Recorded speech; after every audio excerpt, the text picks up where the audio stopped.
Hello everybody, it is me, Evan and today we are here talking about Arifureta from Commonplace World's Strongest episode 7.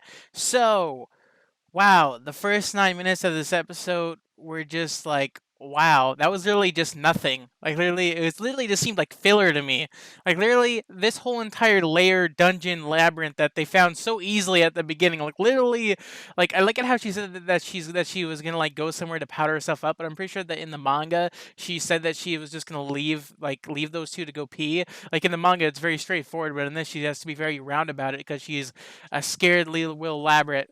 So she goes out and then she literally just walks like literally just a few feet and finds it instantly. Like seriously, like I know that she found it sort of instantly in the manga, but it seemed like she like went farther than she should have in order to find it. But in this, it's really just a few steps. Found it instantly, and then they go there and they find like a sign on the wall that says that this is labyrinth and it's made by a very like eccentric, go lucky like labyrinth person. And then Hajime suggests that maybe this isn't like one of the liberators, and it might just be some random person that was a fan of liberators, or she could just be a very fancy, very eccentric liberator that's doing all these joke labyrinths and stuff like that. So they go into it, and literally the whole entire like minutes of that, the first like minute all the way to the 6 minute mark was just it was literally just a bunch of funny jokes of them getting through the labyrinth with Shia's help, and those like minutes were just showing us how Shia isn't just a joke character and that she's actually useful, and like she was also like you saw like by the 9 minute mark, Hajime is just like with what we've seen of you with your powers in this labyrinth, you seem to be a very capable person. So we can me and Yue could just sit back and just watch you do your work, so you can go and do your work. And then she like cries about it. And she's like, "Oh, you guys actually care about me now." So we have the full like those minutes of them just going through that, and it was funny seeing how she wet herself, and that she was also getting very mad at the eccentric girl, like because of how most of the labyrinths like traps were only targeting her and weren't targeting Hajime and Yue. So I guess Shia had a hard time. We also saw her using her. I honestly forgot what her hammer was called. Was it jargon or something, or was it something else? But she was using that most of the time to like break open walls and to just crush things. We also saw her get shit. She got shot with goo at one point, and at first I thought like it would have been really funny if that was like a slime, but then that would be a cliche anime moment where you have her like lose her clothes randomly for absolutely no reason, and then like a few seconds later she'll regenerate clothes instantly. So yeah, after that, we saw a few minutes of like us going back to the students, and literally they just went to some random Joe Schmo characters that have nothing to do with the plot. I have no idea if those characters are important. They're just random classmates with their whole huge group of classmates, which is I would assume 20 to 30 students. So we have just a random group that we don't care about that apparently want to go on the expedition with the teacher character, because I'm pretty sure that the teacher character got ordered by the person in the castle that they're in to like go out and like help with farming efforts, and apparently one of the random girls in Hajime's class wants to go with the teacher. I'm pretty sure that that's what's going on. If that's not what's going on, you can tell me in the comments. But she decides to go along, and one of the other random classmates tells her, "You shouldn't do that because we already lost Hajime and something like that. We don't want to lose you too."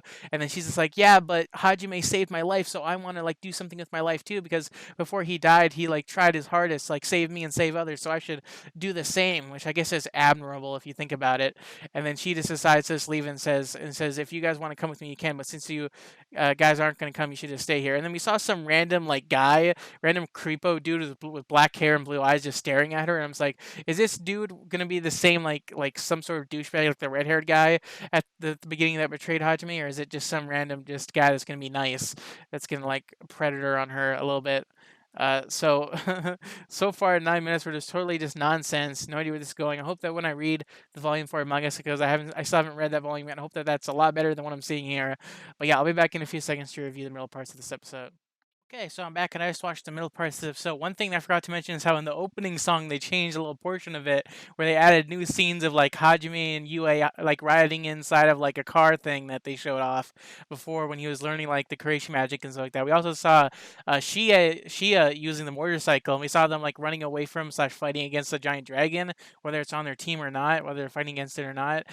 One thing that I noticed also is that for some reason they made Shia look really good mostly this whole entire episode. Like when you look at her and her body and everything, like especially like her boobs, like they added like a shine to it and stuff like that. And in some shots, it looked really good. I'm just like, dude, why are they putting so much effort into just Shia? Like second effort was Yue, and the third effort, like barely any effort, is Hajime. It's like, dude, what the hell is going on? One thing I also noticed is I can't tell, like, for some reason in my head when I'm watching this episode, I'm just like, for some reason the music choices sound very odd to me, and I don't know why. Like, for some reason, I think that something else is supposed to be played. I have no idea why I have such like a thing where when I'm listening to the music during these fighting scenes, it's really weird. So at the last point of like the episode at the very beginning when I was at the 9 minute mark, we saw them like enter the labyrinth finally instead of going through all those jokes, and we see how apparently they found the throne room of this person, and we saw how there's like a thousand, like there's like a whole bunch of like knights. Well, a whole bunch of giant knights that are like, there's a whole bunch of giant knight mechs that are just like fighting them and stuff like that. And they have to like fight them and get past them, and then they just fall over. Just you just see an explosion, and then they just disappear. Then they end up going out of that room, and when they get to the very top of like the throne, they walk upstairs, and there's this gateway, and then the gateway room was really cool. They were like in this misty like dimensional area with these clouds and stuff like that, and it was very dark and purplish. And there was like a whole bunch of like black floating patterns, just like blocks just flying all over the place. That looked really cool.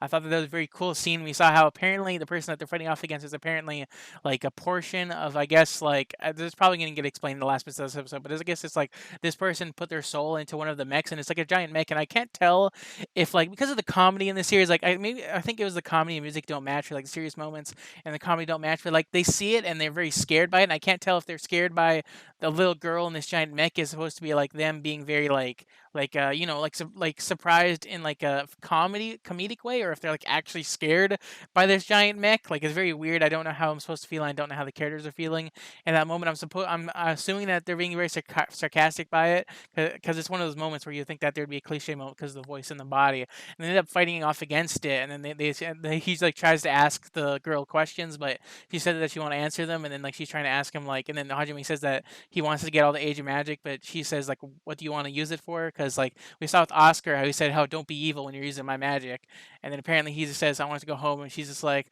well, I'm not going to answer your questions, and then they end up fighting her.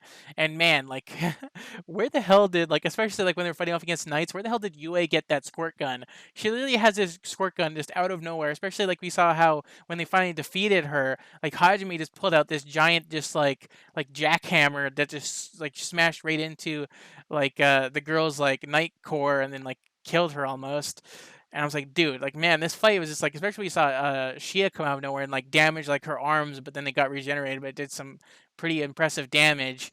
I was like, they were barely doing anything to it, but it was cool seeing Yue use her ice magic to like, as he like knocked her over, she's like done it. And apparently this whole entire time she was like testing Hajime, Yue, and Shia, trying to test if they're able to fight off against the big bads, because apparently she's just like, she was just like, can these guys face off against these guys? I forgot what there was. I forgot what their names were. And we saw how as they were like celebrating like her defeating her, they were also trying to they were also celebrating Shia and like actually calling her name Shia, and then like we saw Yue pat her on the head, and she starts crying like a little baby because she's an airhead child character. And then we saw how apparently they didn't defeat her, and apparently she's using the last of her power to like still be able to talk to them. And he's just like, "Hey, I don't want you to tell me about like the bad guys. I just want you to just answer my questions." And she's just like, "How about no? And how about I'll just do what Oscar did, just giving you questions really quickly before you get to answer any real questions." Maybe she will actually answer it when I watch the rest of this episode. But so far, I have no idea how to feel. I feel neutral with this episode. See, I'll be back in a few minutes to read the ending of this episode. Okay, so I just watched the ending of this episode, and all I gotta say is, like, when the hell did this anime turn into a fucking comedy? Like, I know that a lot of people are laughing at this series because of, like, how bad it is, but man, this series just turned into, like, 100%, like, 90% comedy. Just comedy. Like, seriously, like, man, whenever I read the manga, I don't get the comedic feel whatsoever. Maybe once I, like, finally read the light novels that I have, maybe I can, like, finally, like, understand to see if maybe there's, like, that comedic element in the writing when I read it that way, but so far, just, like, damn, dude. So we saw Melody. I finally remembered the night girl's name. Melody was faking her death, saying goodbye and stuff like that. And you saw her spirit fly away, and then they're just like, "Oh, she's dead." And then apparently they leave, and they enter a room where apparently Melody faked her death, and she's still alive, and she's like telling them how funny it is. And we saw, I really like her design. She's like this little like like little like cartoon characters, like this yellow like raincoat on. And I thought it really cute how she has like an animated face that moves with her, and she like does all like the cutie girl like things with her like hands and stuff like that. And then like they're like very mad at her for faking her death, and we saw her give Hajime and the rest of them like the ancient magic from her labyrinth, and apparently, if I get it right, hers is gravity, and apparently I thought that I was really wondering like how like the agent matter was gonna work. I knew that it's not gonna. I knew that it wasn't just gonna be Hajime that just stacks up his power and he's gonna be the only person. So apparently this magic goes to Yue. So apparently the creation magic goes to Hajime. Gravity magic goes to Yue. Shia was apparently was not capable of learning it, and apparently Hajime was able to learn it. He was just too low level to like understand it. It's like, dude, what the hell is going on there? So, and we also saw like Melody give Hajime the next ring. So we saw that Oscar's was, I think, blue or purple, and then Melody's was red. And then apparently the evil guys are apparently gods, and apparently Hajime is going to be called the God Killer. He's going to like kill a whole bunch of evil gods, or I guess regular gods that are like very twisted and stuff like that. And then after that, he ends up Melody ends up flushing them out of like the area. So then she like she like has like a flusher like on the like thing, and then she like pulls like a string, and they all just like water splashes down. They all like get thrown out, and then like Shia is like in the water, and a random fish pops out of nowhere. And I saw the comments, and a lot of people are saying this is a JoJo reference. I don't watch JoJo, but I can understand it if that's what they're going for. But it was funny because it was funny seeing her black out from seeing a fish like that. And then they end up flying out as a geyser in a random forest towards a town. And I remember that town, the town that they're in, is from the manga because I remember that from the third volume when I read that and I reviewed it. We saw them. We also saw a scene where because Shia like lost consciousness in the water, Hajime had to like save her when she looked dead in the water, which was pretty funny. And he had to like do she had to do CPR to her, and we saw how she woke up during the CPR and she started to basically lock Hajime onto her and started like just kissing him with her tongue. Just started kissing Hajime with her tongue. Wow, such a friggin' scene. This makes me think of Fake Khalid because of those scenes with girl and girl action with those two twins. After that, we saw them go to the town, and we saw another scene with we also saw Yue get very mad, which I thought was very cute. Seeing those moments when we saw Hajime just like throw Shia away, because like that's the one thing I like about the relationship, how Hajime keeps on kicking her away and pushing her away. After that, we saw them arrive at a town, and I remember this town also from the manga, but they skipped a scene, of course, that I actually really liked when they were looking at his like status plate. And we saw him at the inn, and we saw like them like picking up rooms and stuff like that. And we saw how apparent we saw the line that I really liked from the manga, where she is just like, I want to be in a room alone with Hajime because I want him to take my virginity. And we saw like everyone in the inn is just like, we're just like, what? because she said it really loudly, so they all like drop coins. And then we saw like the receptionist lady. It was the receptionist lady is very different from the manga, unless no, I think it might have been. I think it might have changed differently when they got the hotel. Yeah, it might have been different. I mean, maybe I'm thinking about it wrongly, but we saw like her just like covering her face because of how scared it is. So apparently, the next episode is called "Reunion with the Past." So maybe Hajime is going to see some characters from his past, the students and other people, maybe the teacher. Who knows? Who knows what this reunion with the past is going to be for the next episode? Who knows? Maybe I might watch the preview sometime when that comes out, if it does on YouTube or something like that. But so far, this episode, it's okay. That's how I feel at this point. It's okay. Uh, I'm probably gonna read Volume 4 soon. I just push things back really, really far ahead of time. But yeah, if you enjoyed my thoughts and my opinions on this episode, leave a like. If you didn't enjoy this whatsoever, leave a dislike. And yeah, I'll see you guys in the next video of whatever I might upload. And yeah, bye. See you later. Have a nice day.